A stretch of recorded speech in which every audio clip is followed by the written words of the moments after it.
She was unbought and unbossed. I'm Tyrone Bowman. This is Tyrone Bowman Tonight. The topic of discussion, Shirley Chisholm. Just exactly who was this pioneer, trailblazer? Unafraid to deal with the issues during her time, Shirley Anita Chisholm. She was born on the 30th of November of 1924. She passed away on the 1st of January of 2005. Shirley Anita Chisholm was an American politician who in 1968 became the first African American woman elected to the United States Congress.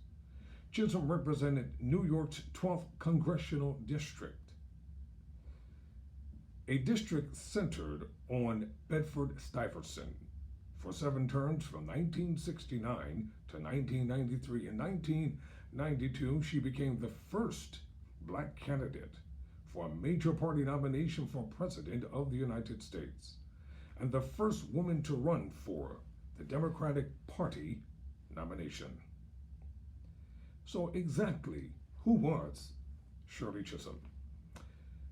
Born in Brooklyn, New York, she spent a critical portion of her childhood in Barbados, where her family was from, and would always consider herself a Barbadian American. Back in the United States, Chisholm studied and worked in early childhood education, becoming involved in local Democratic Party politics in the 1950s. In 1964, overcoming some resistance because she was a woman, and may I add in spoken parentheses, a black woman, she was elected to the New York State Assembly. 4 years later, she was elected to Congress, where she led expansion of food and nutrition programs for the poor and rose to party leadership. She retired from Congress in 1983 and taught at Mount Holyoke College, while continuing her political organizing. Although nominated for an ambassadorship in 1993, health issues caused her to withdraw. In 2015, Chisholm was posthumously awarded the Presidential Medal of Freedom. Shirley Anita St. Hill was born on November 30th of 1924 in Brooklyn City to immigrant parents. She was of a Guyanese and Bajan descent. She had 3 younger sisters, 2 born within 3 years of her and 1 later. Her father, Charles Chisholm St. Hill, was born in British Guyana before moving to Barbados. He arrived in New York City via Antigua, Cuba in 1923. Her mother, Ruby Seal, was born in Christchurch, Barbados, and arrived in New York City in 1921. Charles St. Hill was a laborer who worked in a factory that made burlap bags and a baker's helper.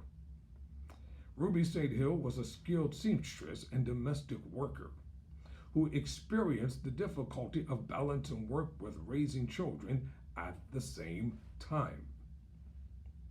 As a consequence, in November 1929, when Shirley turned 5, she and her 2 sisters were sent to Barbados on the MS Vulcania to live with their maternal grandmother, E. Melaine Seal. She later said, quote, "Granny gave me my strength, dignity, and love. I didn't need the Black Revolution to tell me that." Shirley and her sisters lived on their grandmother's farm in Vauxhall Village in Christchurch, where she attended a 1-room schoolhouse. Just imagine that. She returned to the United States in 1934, arriving in New York City on May 19th aboard the SS Narissa. As a result of her time in Barbados, Shirley spoke with a West Indian accent throughout her life. In her 1970 autobiography, Unbought and Unbossed, she wrote, quote, "Years later, I would know what an important gift my parents had given me by seeing to it that I had my early education in the strict traditional British-style schools of Barbados. If I speak and write easily now, that early education is the main reason." In addition, she belonged to the Quaker Brethren sect found in the West Indies, and religion became important to her, although later in life she attended services in a Methodist church.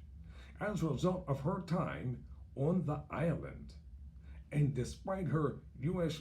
Brit birth, Shirley would always consider herself a Barbadian American. Beginning in 1939, Shirley attended girls' high school in the Bedford-Stuyvesant neighborhood of Brooklyn, a highly regarded integrated school that attracted girls throughout Brooklyn. She did well academically at Girls High and was chosen to be vice president of the Junior Arista Honor Society. She was accepted and offered scholarships to Vassar College and Auburn College, but the family could not afford the room and board costs to go to either, so instead she selected Brooklyn College, where there was no charge for tuition, and she could live at home and commute to the schools. Something to take note of, young people. Shirley earned her Bachelor of Arts from Brooklyn College in 1946, a majoring in sociology and minoring in Spanish, a language that she would employ at 3 times during her political career. She won prizes for her debating skills and graduated cum laude. During her time at Brooklyn College, she was a member of Delta Sigma Theta, or Delta Sigma Phi sorority and the Harriet Tubman Society. As a member of the Harriet Tubman Society, she advocated for inclusion, specifically in terms of the integration of black soldiers in the military during World War II. The addition of courses that focus on African American history and the involvement of more women in the student government. However, this was not her first introduction to activism or politics. Growing up, Shirley was surrounded by politics, as her father was an avid supporter of Marcus Garvey and a dedicated supporter of the rights of trade union members. She saw her community advocate for their rights as she witnessed the Barbados workers and anti-colonial independence movement. Shirley met Conrad O. Chisholm in the late 1940s. He had migrated to the United States from Jamaica in 1946 and later became a private investigator who specialized in negligence-based lawsuits. They married in 1949 in a large West Indian-style wedding. She subsequently suffered 2 miscarriages, and to their disappointment, the couple would have no children, although, in the view of scholar Julie Gallagher, it is possible that her career goals played a role in this outcome as well. After graduating from college, Chisholm began working as a teacher's aide at the Mount Calvary Child Care Center in Harlem. She would work at the center in a teaching role from 1946 to 1953. Meanwhile, she was furthering her education, attending classes at night and earning her Master of Arts in Childhood Education from Teachers College of Columbia University in 1951. From 1953 to 1954, she was director of the Friend in Need Nursery located in Bronzeville, Brooklyn, and from 1954 to 1959, she was director of the Hamilton Madison Child Care Center located in Lower Manhattan.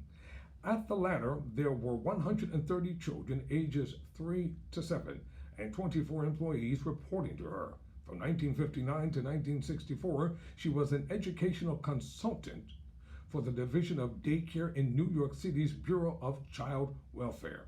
There, she was in charge of supervising 10 daycare centers as well as starting up new ones. She became known as an authority on issues involving early education and child welfare. This is part 1, the story of the one and only, unbought and unbossed, Shirley Anita Chisholm St. Hill. Till next time, never surrender, never quit.